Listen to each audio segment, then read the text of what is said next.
Hi పిల్లలు. ఈరోజు మీకు తమాషా కథ ఒకటి చెప్తాను. చాలా కాలం క్రితం కొత్తగా పెళ్ళైన ఒక అల్లుడు అత్తగారింటికి వెళ్ళాడు. అల్లుడిని చూసి అత్త కుడుములు చేసుకుంటుంది. అప్పటి వరకు వాటిని తినని అల్లుడు, చాలా బాగున్నాయి అత్త, దీని పేరేంటి అని అడిగాడు. దానికి ఆ అత్త, ఇవి కుడుములు అల్లుడు, నీ భార్య ఇంకా బాగా చేస్తుందిలే అని చెప్పింది. అవునా, అయితే అడిగి చేయించుకుంటాలే అని ఇంటికి బయలుదేరాడు. అప్పట్లో బస్సులో అవి లేవు కదా, నడకే.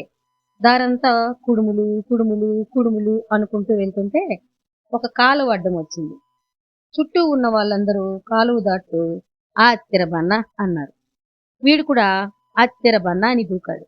కుడుముల సంగతి మరిచి అత్తిరబన్న అత్తిరబన్న అత్తిరబన్న అంటూ ఇంటికి వెళ్ళాడు. భార్యతో, మీ అమ్మ నాకు అత్తిరబన్నలు చేసి పెట్టింది, భలే ఉన్నాయిలే అన్నాడు.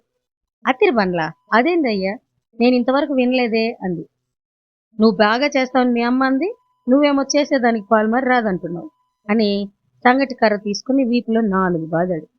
ఏడుస్తున్న ఆమె దగ్గరకు పక్కింటి అవ్వ వచ్చి వీపులో చూసి, ఇదేందయ్యా ఇట్టా కొట్టావు, వీపంతా కుడుములు కుడుములుగా వచ్చింది చూడు అంది.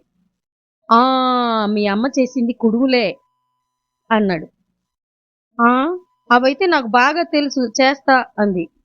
నన్ను క్షమించవే, నా మతిమరుపుతో నిన్ను కొట్టాను అన్నాడు. భార్య చేసిన కుడుములు ఆనందంగా తిన్నాడు.